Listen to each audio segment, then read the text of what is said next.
Xin chào tất cả các bạn nhé.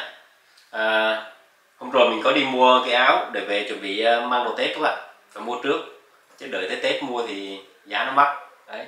Thì nhưng mà xui một cái á, là mua về thì lại giặt chung với cái đồ bị quần áo màu các bạn, thì nó lem màu thế này. Các bạn xem nó lem màu cỡ này nè đấy.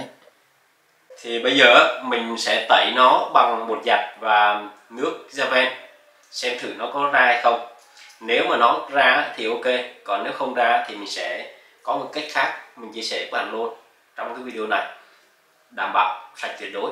Đấy, thì trước tiên mình vẫn sử dụng cái cách thông thường trước nhé. Cách thông thường trước là mình sẽ sử dụng chất tẩy này, Javel nhé, và bột giặt. Bột giặt thì bất cứ loại nào cũng được. Các bạn sẽ cho nước vào một ít vào trong chậu, khoảng 3-4 lít.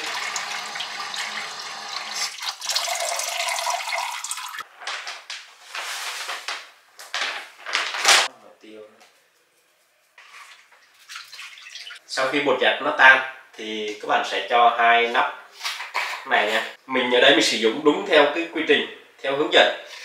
Đấy, theo hướng dẫn sử dụng trên cái chai này luôn các bạn. Một nắp này, 2 nắp. Rồi, bây giờ mình sẽ cho phần này vào và ngâm thử nhé. Sẽ ngâm thử trong vòng 5 phút. Hy vọng là sau khi ngâm 5 phút thì nó sẽ sạch. Bây giờ là 4 giờ 5 đi, xíu nữa mình cho 4 giờ 15 luôn. Bây giờ là 4 giờ 20, tức là đã hơn gần 15 phút. Và kết quả các bạn xem này, nó vẫn còn màu này.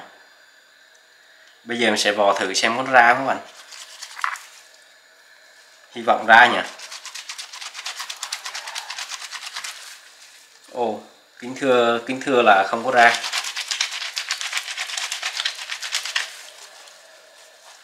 Vẫn không ra các bạn. Như vậy là sau 15 phút ngâm và vò nhưng nó vẫn không ra thì mình sẽ tẩy sạch xà bông bằng nước. Sau đó mình sẽ dùng cách của mình nhé. Mình đã xả sạch xà bông bằng nước rồi. Đây mới là cách của mình này. Cắt khoảng 3 trái chanh.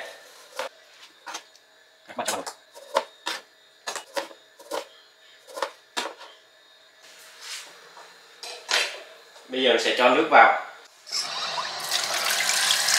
Các bạn sẽ cho nước vừa đủ, ngập cái chiếc áo là được. Sau đó cho chiếc áo vào. Chiếc áo đang còn màu này các bạn. Ok.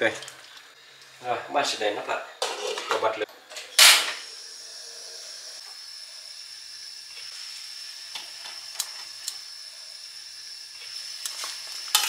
Mình bỏ vài miếng chanh lên cho nó tẩy cho mạnh hơn các bạn.